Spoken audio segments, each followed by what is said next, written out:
صلی اللہ علی محمد صلی اللہ علیہ وسلم. اللهم صل على محمد النبي الأمي وعلى آله وسلم تسليما. بسم اللہ الرحمن الرحیم والصلاة والسلام علی رسولہ الکریم. بخاری شریف اور باب المساجد جاری ہے، اور آج اس میں جو باب ہم پڑھیں گے اس کا عنوان ہے الابواب والغلق للکعبۃ والمساجد، کہ خانہ کعبہ اور مسجدوں کے لیے دروازوں اور تالوں کا بیان. قال ابو عبداللہ وقال لی عبداللہ بن محمد حدثنا سفیان عن ابی جریج قال لی ابن ابی ملیکہ یا عبد الملک لو رأیت مساجد ابن عباس و ابوابہا. یہ لمبی سند کے ساتھ حضرت امام بخاری، ابو عبداللہ ان کا نام ہے، امام بخاری فرماتے ہیں کہ عبداللہ بن محمد نے مجھ سے بیان کیا کہ ہمیں سفیان بن عینیہ نے، اور وہ عبد الملک بن جریج سے روایت کرتے ہیں کہ مجھے ابن ابی ملیکہ نے کہا کہ اے عبد الملک بن جریج، کاش تم حضرت عبداللہ بن عباس رضی اللہ تعالیٰ عنہ کی مساجد اور ان کے دروازوں کو دیکھ لیتے. یعنی عبداللہ بن عباس کی مساجد کو دروازے لگے ہوئے تھے. تو مقصد کیا ہے امام بخاری کا کہ مساجد کے لیے دروازے لگانا، دروازوں کا انتظام کرنا جائز ہے، اور اسی سے یہ بات نکلتی ہے کہ اگر ضرورت پڑے تو مسجدوں کے دروازوں کو بند بھی کیا جا سکتا ہے. مثلا مسجد کے اندر کوئی سامان ہے جس کے چوری ہونے کا خطرہ ہے، تو غیر اوقات صلاۃ میں جب نماز کے اوقات نہیں ہے تو اس وقت مسجد کو بند کیا جا سکتا ہے،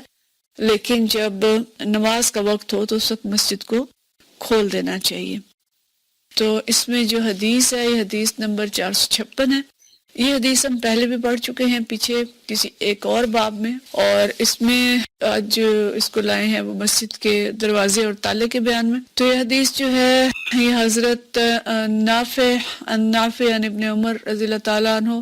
سے روایت ہے عن النبی صلی اللہ علیہ وسلم قدم مکہ، کہ نبی کریم صلی اللہ علیہ وسلم جب مکہ تشریف لائے، فدعا عثمان بن طلحہ، تو عثمان بن طلحہ کو بلایا، ففتح الباب، تو انہوں نے دروازہ کھولا، فدخل النبی صلی اللہ علیہ وسلم و بلال، تو نبی کریم صلی اللہ علیہ وسلم اور بلال مسجد میں داخل ہوئے. یہ عثمان بن طلحہ جو ہیں ان کے پاس خانہ کعبہ کی چابی تھی. تو آپ صلی اللہ علیہ وسلم جب فتح مکہ کے موقع پر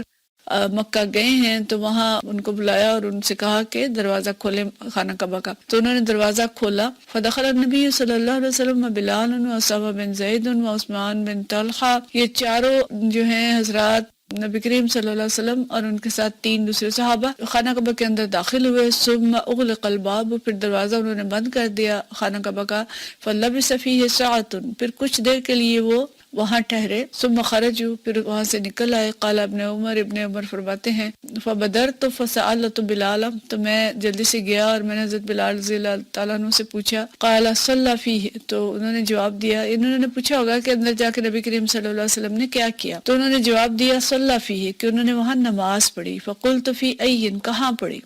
تو کہتے میں نے پوچھا کہ کہاں پڑھی نماز. قال بین الاسطوانتین، کہ 2 ستونوں کے درمیان نماز پڑھی. قال ابن عمر کہتے ہیں فذهب علی ان اسألہ کم صلی، کہ میں یہ بھول گیا کہ میں پوچھوں کہ آپ صلی اللہ علیہ وسلم نے کتنی رکعت پڑھی. اس کی تفصیل ہم پیچھے پڑھ چکے ہیں، اس لیے میں اس نماز کی تفصیل میں نہیں جاؤں گی. البتہ یہاں پہ جو اس حدیث کا مقصد ہے وہ یہ ہے، اس باب میں لائے ہیں کہ خانہ کعبہ کا دروازہ تھا اور اس کو تالا بھی لگایا جاتا تھا. اور یہ جو عثمان ابن طلحہ اور قتیبہ ابن طلحہ یہ 2 صحابہ تھے، اور ان کا تعلق جو تھا یہ بنی عبد الدار سے تھا، اور زمانہ جاہلیت سے لے کے خانہ کعبہ کی چابیاں جو ہیں ان کے پاس ہوتی تھیں. کلید بردار کعبہ کہا جاتا ہے، اور یہی لوگ خانہ کعبہ کو کھولتے تھے اور مقفل کرتے تھے. تو اس وقت خانہ کعبہ کی چابی عثمان ابن طلحہ کے پاس تھی، اور ہجرت سے پہلے ایک دن نبی صلی اللہ علیہ وسلم نے عثمان بن طلحہ سے چابی مانگی کہ آپ خانہ کعبہ کے اندر داخل ہو کر عبادت کرنا چاہتے تھے. لیکن عثمان بن طلحہ جو اس وقت تک مسلمان نہیں ہوئے تھے، انہوں نے سختی سے انکار کیا اور کہا کہ آپ کو چابی نہیں دی جا سکتی، آپ کون ہے مجھ سے چابی مانگنے والے. تو نبی صلی اللہ علیہ وسلم نے آہستہ سے فرمایا تھا کہ اے عثمان بن طلحہ، ایک وقت آئے گا کہ یہ چابی میرے ہاتھ میں ہوگی اور جس کو چاہوں گا اس کو دوں گا. تو اس کے بعد جب فتح موقع کے موقع پر نبی کریم صلی اللہ علیہ وسلم نے چابی مانگی تو اس وقت جو حضرت عثمان ہے یہ مسلمان ہو چکے تھے. تو نبی کریم صلی اللہ علیہ وسلم نے ان سے چابی لی اور خانہ کعبہ کے اندر داخل ہوئے، اور وہاں یعنی انہوں نے دروازہ کھولا اور آپ نے نماز پڑھی اور دوستوں کے درمیان پڑھی. تو واپس آ کے آپ صلی اللہ علیہ وسلم نے چابی اپنے ہاتھ میں لی اور ان سے فرمایا عثمان آپ کو بات یاد ہے جو میں نے کی تھی کہ جب آپ مجھے چابی نہیں دے رہے تھے اور میں نے کہا تھا کہ ایک ایسا وقت آئے گا کہ یہ چابی میرے ہاتھ میں ہوگی، جس کو چاہوں گا میں دوں گا. تو اس وقت عثمان رضی اللہ عنہ نے فرمایا کہ ہاں یا رسول اللہ، واقعی آپ اللہ تعالیٰ کے پیغمبر ہیں. اور اس کے بعد چابی نبی کریم صلی اللہ علیہ وسلم نے پھر حضرت ان کو دے دی عثمان کو، اور فرمایا کہ خذوها یا بنی طلحہ خالدتاً طالدتاً، کہ لے لو چابی اے بنی طلحہ، اور یہ چابی اب ہمیشہ خالدتاً طالدتاً، کہ ہمیشہ تا قیامت جو ہے یہ چابی آپ کے خاندان میں رہے گی. اور یہی کہتے ہیں علماء کہ یہ چابی بدستور انہی کے خاندان میں چلی آ رہی ہے آج تک. تو یہاں سے استدلال لیتے ہیں امام بخاری کہ خانہ کعبہ کے دروازے کو اگر تالا لگایا جا سکتا ہے، اس کو بند کیا جا سکتا ہے، تو باقی دروازوں کو بھی کیا جا سکتا ہے مساجد کے. تو اس وقت جو بند کیا گیا اس کی شاید وجہ یہ تھی کہ تاکہ بہت زیادہ لوگ اندر داخل نہ ہوں، اور ظاہر ہے اندر داخل ہو جاتے اتنے لوگ تو خانہ کعبہ کے اندر، تو پھر وہاں پہ مسئلہ ہو جانا تھا اور نماز پڑھی نہیں جا سکتی تھی سب سے اندر جا کے. اور ایک وجہ یہ بھی ہے جو کہ شاید اس لیے بند کیا ہو کہ خوشی اور خضوع سے نماز ادا کر سکیں. بہرحال جو دونوں صورتوں میں دروازہ تو بند کیا گیا، تو اسی سے استدلال لیتے ہیں کہ مسجدوں کے دروازے بند کیے جا سکتے ہیں اگر کوئی مسئلہ ہو اور کوئی سامان ہے. آج کل تو جیسے مائک وغیرہ ہوتے ہیں اندر اور الیکٹرانک چیزیں ہوتی ہیں، بہت سی چیزیں ہوتی ہیں، تو ضرورت کے تحت ان کو بند کیا جا سکتا ہے. لیکن 9/11 کے بعد مساجد کے اندر جو ہمارے ملک میں اور دنیا بھر میں دہشت گردی کا سلسلہ شروع ہوا ہے، اس کی وجہ سے بھی مساجد بند کرنی پڑتی ہیں. اور ابھی جو ہم نے دیکھا کہ کووڈ کی وجہ سے بھی مسجدیں بند کی گئیں. تو اس سب کا جواز نکلتا ہے کہ ضرورت کے تحت حفاظت کے وقت نمازیوں کی حفاظت کے لیے، مسجد کے سامان کی حفاظت کے لیے مساجد دروازے جو ہیں بند کیے جا سکتے ہیں، لیکن نمازوں کے اوقات میں ان کو کھولنا جو ہے وہ ضروری ہے. اگلا جو باب ہے یہ باب ہے دخول المشرک فی المسجد، کہ مسجد میں مشرک کے داخل ہونے کا بیان. اور یہ بھی حدیث ہم پیچھے پڑھ چکے ہیں، بس اس کو میں تھوڑا سا پڑھ کے گزر جاؤں گی. اور اس میں چونکہ اللہ تعالیٰ نے قرآن کے اندر فرمایا کہ انما المشرکون نجس فلا يقربوا المسجد الحرام بعد عامهم هذا، مشرکین جو ہیں یہ نجس ہیں. سورۃ توبہ کی آیت نمبر 28 ہے. اور آج کے دن کے بعد، یہ اس سال کے بعد یہ لوگ جو ہیں یہ مسجد کے اندر داخل نہ ہوں. تو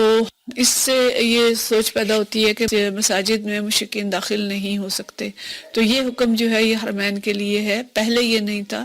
لیکن اب یہ حکم ہے کہ ان مساجد کے اندر دونوں مسجد الحرام اور مسجد نبی صلی اللہ علیہ وسلم میں مشرکین داخل نہیں ہو سکتے. لیکن اس دور میں نبی کریم صلی اللہ علیہ وسلم اجازت دیا کرتے تھے. اور یہ واقعہ حمد ثمامہ بن اسال کا تفصیل کے ساتھ پڑھ چکے ہیں، وہی واقعہ یہاں پہ مختصر بیان کیا گیا ہے. میں بس اس حدیث کو پڑھ دوں گی اور پھر ہم آگے چلیں گے. حدیث نمبر 457 ہے، اور یہ حدیث حضرت ابو ہریرہ رضی اللہ تعالیٰ عنہ سے روایت ہے. یقول فرماتے ہیں بعض رسول اللہ صلی اللہ علیہ وسلم خیلا قبل نجد، کہ نجد کی طرف آپ صلی اللہ علیہ وسلم نے ایک دستہ بھیجا. فجاءت برجل من بنی حنیفہ، تو بنی حنیفہ کے ایک شخص کو لے کر آئے. یقال له ثمامہ بن اسال، ان کا نام ثمامہ بن اسال تھا. فربطوه بساریۃ من سوار المسجد، تو ان کو مسجد کے ستونوں میں سے ایک ستون کے ساتھ باندھ دیا گیا. یہ پوری تفصیل ہم پیچھے پڑھ چکے ہیں کہ ان کو کس طرح لائے گئے تھے اور اس کی وجہ کیا تھی، اور پھر ان کو باندھا گیا اور پھر چھوڑا گیا. لیکن یہاں سے استدلال یہ ہے کہ مشرکین مسجد کے اندر داخل ہو سکتے ہیں. اگرچہ علماء کا کہنا یہ ہے کہ حرمین میں نہیں، لیکن واقعی مساجد میں وہ جا سکتے ہیں. اور خاص طور پہ ہم نے بات کی تھی کہ مغرب کے اندر جو مساجد ہیں انہوں نے غیر مسلموں کے لیے ان کو کھلا چھوڑا ہے تاکہ وہاں پہ وہ آئیں، نماز پڑھیں، قرآن سنیں، تاکہ قرآن ان کے قلوب پہ اثر انداز ہو اور وہ اسلام کی طرف آئیں. اور بہت سے لوگ جو ہیں وہ اسلام قبول کر رہے ہیں اس اجازت کی وجہ سے. آج کی آخری حدیث ہماری ہے 458، اور اس حدیث کا باب ہے رفع الصوت فی المساجد، مساجد میں آواز کو بلند کرنا. یعنی کیا مساجد میں آوازیں اونچی رکھی جا سکتی ہیں اور انتہائی بلند آواز میں آپس میں کوئی گفتگو ہو سکتی ہے؟ تو اس میں حدیث 458 ہے، اور یہ حدیث حضرت صاحب بن یزید رضی اللہ تعالیٰ عنہ سے روایت ہے. فرماتے ہیں عن صاحب بن یزید رضی اللہ تعالیٰ عنہ قال كنت قائما في المسجد، کہ میں مسجد نبوی میں کھڑے تھے. فحسبني رجل، تو مجھے کسی شخص نے کنکری ماری. فنظرت، تو میں نے دیکھا. فاذا عمر بن خطاب، تو یہ حضرت عمر بن خطاب تھے. فقال اصحب فاتنی بهذين، کہ جائیں اور ان دو لوگوں کو، دو اشخاص کو بلا کر لائیں. فجئت بہما، میں ان کے پاس گیا، قال من، تو انہیں لے کے آیا حضرت عمر رضی اللہ تعالیٰ عنہ کے پاس، قال من انتما، پوچھا کہ تم لوگ کون ہو، او من این انتما، یا تم دونوں کہاں سے آئے ہو، قالا، وہ دونوں کہنے لگے من اہل الطائف، ہم اہل طائف میں سے ہیں، قال لو کنتما من اہل البلد، اگر تم اس شہر میں سے ہوتے، لأوجعتکما، میں تم دونوں کو سزا دیتا، ترفعان اصواتکما فی مسجد رسول اللہ صلی اللہ علیہ وسلم، تم دونوں اللہ کے رسول صلی اللہ علیہ وسلم کی مسجد میں آوازیں بلند کرتے ہو۔ تو یہ دو اشخاص تھے جو آپس میں اونچا بول رہے تھے مسجد کے اندر، تو حضرت عمر رضی اللہ تعالیٰ عنہ نے حضرت صاحب بن یزید کو کنکری مار کے، یعنی خود نہیں بولیں، دیکھیں حضرت صاحب کو آواز نہیں دی، آواز دے کے کہتے کہ آئیے ان کو بلائیے، تو ایک کنکری ماری اور ان کو بلایا اور فرمایا کہ ان دونوں کو بلا کے لائیں، اور پھر ان سے پوچھا کہ تم لوگ کہاں سے آئے ہو، اور اگر اس شہر سے ہوتے میں تمہیں سزا دیتا۔ تو مساجد میں آوازیں بلند کرنا معاملہ ظاہر ہے نازک ہے، خاص طور پہ مسجد نبوی کا، کہ اللہ تعالیٰ کی بارگاہ میں کوئی شخص جو ہے وہ خشوع و خضوع کے ساتھ نماز ادا کر رہا ہوتا ہے، تو کوئی آ کے وہاں پہ باتیں شروع کر دے، شور شروع کر دے، تو نماز کے اندر خلل آتا ہے۔ تو اس لیے مساجد کے اندر آوازوں کو بلند اس طرح سے نہیں کرنا چاہیے۔ اس کی تفصیل ہم دیکھتے ہیں، اگلی حدیث بھی پڑھ لیں، یہ حدیث بھی ہم پیچھے پڑھ چکے ہیں، بس اس کی ہم تذکیر کے طور پہ اس کو صرف اس کی ریڈنگ کر لیتے ہیں اور پھر ہم اس کی تھوڑی سی تفصیل دیکھتے ہیں۔ حدیث نمبر 459 ہے، اور یہ حدیث جو ہے حضرت عبداللہ بن کعب بن مالک سے روایت ہے، ان کعب بن مالک، حضرت کعب بن مالک اپنے والد سے وہ خبر دیتے ہیں، خبرہ انہ تقاضا ابن ابی حضرت دین اللہ علیہ، جو ہم پیچھے حدیث پڑھی ہم نے کہ حضرت کعب بن مالک نے، وہ فرما رہے ہیں کہ میں نے حضرت ابن ابی حضرت سے اپنے قرض کا تقاضا کیا، فی عہد رسول اللہ صلی اللہ علیہ وسلم فی المسجد، مسجد کے اندر تھے نبی کریم صلی اللہ علیہ وسلم کے دور میں ہی۔ تو کیا ہوا کہ فرتفعت اصواتہما، ان دونوں کی آوازیں جو ہیں وہ اونچی ہو گئی، حتی سمع رسول اللہ صلی اللہ علیہ وسلم وهو فی بیتہ، حتیٰ کہ نبی کریم صلی اللہ علیہ وسلم نے سن لیا اور اپنے گھر کے اندر تھے، فخرج علیہما، ان دونوں کی طرف نکلے رسول اللہ صلی اللہ علیہ وسلم، حتیٰ کشف سجف حجرتہ ونادى، حتیٰ کہ اپنے حجرے کا پردہ اٹھایا اور ان دونوں کو آواز دی، یا کعب بن مالک، یا کعب، کہ اے کعب، قال لبیک یا رسول اللہ صلی اللہ علیہ وسلم، فاشار بیدہ، ان، کہ اشارہ ہاتھ سے کیا کہ دع الشطر من دینک، اپنے جو قرض ہے اس میں سے آدھا جو آپ ان کو معاف کر دیں۔ قال کعب فرماتے ہیں قد فعلت یا رسول اللہ صلی اللہ علیہ وسلم، میں نے ایسا کر دیا۔ قال رسول اللہ صلی اللہ علیہ وسلم قم فاقضہ، کہ دوسرے جو صحابی تھے ان سے فرمایا کہ آپ جائیں اور قرض ادا کر دیں۔ تو یہ حدیث ہم نے پیچھے پڑھی کہ اس وقت نبی کریم صلی اللہ علیہ وسلم موجود تھے اور ان کی موجودگی میں بلند ہوئی، تو آپ صلی اللہ علیہ وسلم نے ان کا حل کیا، ان کو ڈانٹا نہیں ہے اس بات پہ۔ تو اس میں تطبیق یہ کرتے ہیں علماء کہ اگر خاص ضرورت دینیہ ہے یا دنیا کی بھی کوئی خاص ضرورت ہے جس کے تحت لوگ آپس میں گفتگو کر رہے ہیں اور غیر اختیاری طور پر ان کی گفتگو میں تندی اور تیزی آ گئی ہے اور ان کی آوازیں بلند ہونے لگیں، تو اس قسم میں تو عارضی طور پہ کوئی حرج نہیں ہے، لیکن یہ کہ ان کو بھی نبی کریم صلی اللہ علیہ وسلم نے منع فرمایا اور وہاں پہ آواز اونچی کرنے کو پسند نہیں کیا۔ لیکن عام حالات میں مساجد کے اندر آواز بلند کرنا، اونچی آواز میں بولنا اور بہت سی دنیوی گفتگو کرنا یہ پسندیدہ نہیں ہے، کہ مسجد جو ہے وہ اللہ کا گھر ہے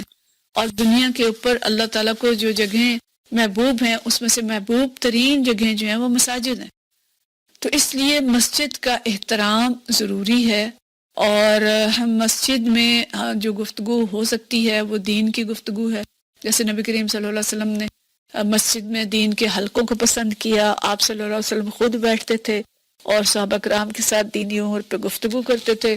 اور حکومت کے معاملات بھی آپ صلی اللہ علیہ وسلم نے مساجد سے چلائے ہیں۔ بہت ساری تفصیلات ہم نے پیچھے پڑھی ہیں، وہ دین کی ضرورت تھی اور اس وقت کی حکومت کی اور دنیا کی ضروریات بھی تھیں، تو وہ ساری گفتگو بھی آپ نے مسجد میں کی ہے۔ تو اللہ کا ذکر ہے وہ کیا جا سکتا ہے، اور جتنی ضرورت کی گفتگو ہے وہ کی جا سکتی ہے، لیکن دنیوی ایسی گفتگو جس میں شور ہو، جھگڑا ہو اور بے مقصد گفتگو، اور آپ صلی اللہ علیہ وسلم کی ایک حدیث ہے مسلم کے اندر کہ مسجد میں اپنے آپ کو بازاری شور سے بچاؤ، کہ بازاروں کی طرح شور کرنا اور مطلب بغیر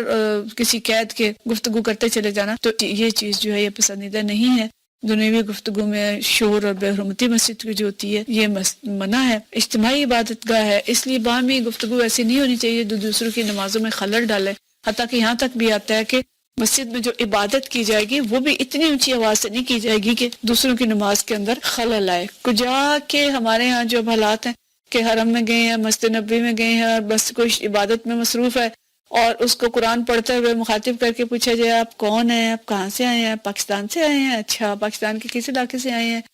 اور پھر آگے گفتگو کا سلسلہ شروع ہو جائے اور کوئی عبادت کرنا چاہ رہا ہے تو اس کو عبادت نہ کرنے دی جائے، تو یہ چیز سخت ناپسندیدہ ہے۔ اور یہاں تک دیکھا ہے کہ یعنی ہماری تو کوشش ہوتی ہے کہ مسجد جائیں تو اپنے ذرا پاکستانی بہنوں سے دور بیٹھیں، الا یہ کہ کوئی اس وقت مقصد تبلیغ کا ہو تو قریب بیٹھ کے ان کو کوئی حدیث سنا دیں، وہ ایک الگ بات ہے، کوئی قرآن پڑھا دیں، لیکن ویسے وہاں پہ جو عام ماحول چل رہا ہوتا ہے کہ شاپنگ کر کے آتی ہیں، شاپر وہاں رکھے ہوتے ہیں، اچھا یہ کہاں سے خریدا ہے، ہاں فلاں دکان سے خریدا ہے، وہاں پہ تو یہ ہوتا ہے، ہاں زیور کہاں سے خریدا ہے، فلاں سنار سے خریدا ہے، ہاں وہ سنار بڑا اچھا ہے اور فلاں بھی بڑا اچھا ہے، تو یہ چیزیں جو ہے اصل میں یہ ممنوع ہے کہ اس طرح کی گفتگویں مسجد میں کرنا جو باقی نمازیوں کو بھی ہٹا کے اور اس گفتگو پہ لگا دیں، یہ چیز سخت ناپسندیدہ ہے۔ اور شاید ایسی ہی گفتگویں تھیں جس پہ حضرت عمر رضی اللہ تعالیٰ عنہ نے بھی متوجہ کیا تھا اور سزا دینے کی بات کی تھی۔ اور دوسری بات یہ کہ جو باتیں مسجد سے باہر ممنوع ہیں اندر بدرجہ اولا ممنوع ہے، غیبت کرنا، چغلی کرنا، غلط باتیں کرنا، یہ مسجد کے اندر بدرجہ اولا ممنوع ہے۔ البتہ جو باہر مباح ہیں وہ اندر بھی کی جا سکتی ہیں، لیکن آداب مسجد کے خیال کے ساتھ، یعنی شور بھی نہ ہو اور دوسروں کی نماز میں خلل بھی نہ آئے۔ اور جن چیزوں کو منع کیا گیا ہے وہ کہ گری ہوئی چیز کا اعلان مسجد سے کیا جائے، یہ ناپسندیدہ ہے۔ خام خواہ کی شعر و شاعری مسجد میں کی جائے، یا تو حضرت حسان بن ثابت والی شاعری ہو جو مدحت رسول صلی اللہ علیہ وسلم ہو، یا کفار کو جواب دیا جا رہا ہو، اس قسم کی چیزیں تو ہو سکتی ہیں، لیکن بلا وجہ کے مشاعرے وہ نہیں ہو سکتے۔ اور ہم بچوں کو اگر مسجد میں لے کے جا رہے ہیں اور بچے دوسروں کی نماز میں خلل ڈال رہے ہیں تو اس میں بھی یہ احتیاط ضروری ہے کہ بچوں کو مسجد کا احترام سکھا کے لے کے جائیں، یہ والدین کی ذمہ داری ہے۔ ایسا نہیں کہ مسجد جو ہے وہ کھیل کا میدان بن جائے اور نمازی جو ہے وہ نماز بھی خوشی خضوع سے نہ پڑھ سکے۔ خاص طور پہ رمضان میں تراویح میں قرآن سننے کے لیے مسجد جایا جاتا ہے، لیکن وہاں لوگ بچوں کو لے آتے ہیں ساتھ اور بچے وہ ادھم مچاتے ہیں کہ قرآن تو سنا ہی نہیں جا سکتا۔ تو ٹھیک ہے، مسجد میں بچوں کے آنے کا، بڑے بچوں کے آنے سے منع نہیں کیا گیا، ہاں بالکل چھوٹا بچہ جو صرف روتا رہتا ہے اس کا لانا پسندیدہ نہیں ہے، لیکن باقی بچوں کو اگر لے کے آ رہے ہیں تو ان کو پھر آداب مسجد سکھانا بھی والدین کی ذمہ داری ہے۔ یہ نہیں کہ مسجد میں آ کے صرف ادھم مچاتے رہیں اور چھپن چھپائی کھیلتے رہیں اور پیچھے بیٹھ کے تو باتیں کرتے رہیں اور نمازیوں کی نماز میں خلل آئے۔ تو بچوں کے لیے پھر کوئی مصروفیت بھی ساتھ لے کے آئے، اگر انہوں نے نماز نہیں پڑھنی، کوئی کتاب، کوئی کاغذ، کوئی پین، کوئی ایسی چیز جس میں خاموشی سے بیٹھ کے کرتے رہیں اور نمازیوں کی نماز جو ہے وہ خراب نہ کرے۔ تو یہ سب کچھ سکھانا جو ہے والدین کا کام ہے۔ اور حرمین کا جو احترام ہے وہ دوسری چیزوں سے مسجدوں سے بدرجہ اولا زیادہ ہے، اور خاص طور پہ مسجد نبوی صلی اللہ علیہ وسلم میں آواز بلند کرنے کا معاملہ زیادہ نازک ہے، اس کا احترام اور تقدس جو ہے وہ دوسروں سے زیادہ ہے، اس کے تقاضے زیادہ ہیں۔ وہاں خود نبی کریم صلی اللہ علیہ وسلم کا روضہ شریف ہے، اس کا بھی تقدس ہے، اور نبی کریم صلی اللہ علیہ وسلم کی مجلس ہے، اس مجلس میں آواز بلند کرنے سے یہ جو قرآن کے اندر آیت آتی ہے کہ اس بات سے تم بے خوف نہ ہو جاؤ کہ تمہارے سارے اعمال ضائع ہو جائیں۔ تو اس لیے احتیاط مسجد نبوی میں خاص طور پہ اور دیگر مساجد میں کہ اپنی آوازوں کو بلند نہ کریں اور مسجد کا احترام اور تقدس ملحوظ رکھیں۔ اللہ تعالی ہم سب کو اس پہ عمل کی توفیق عطا فرمائے۔ وآخر دعوانا ان الحمدللہ رب العالمین۔ صلی اللہ علی محمد صلی اللہ علیہ وسلم۔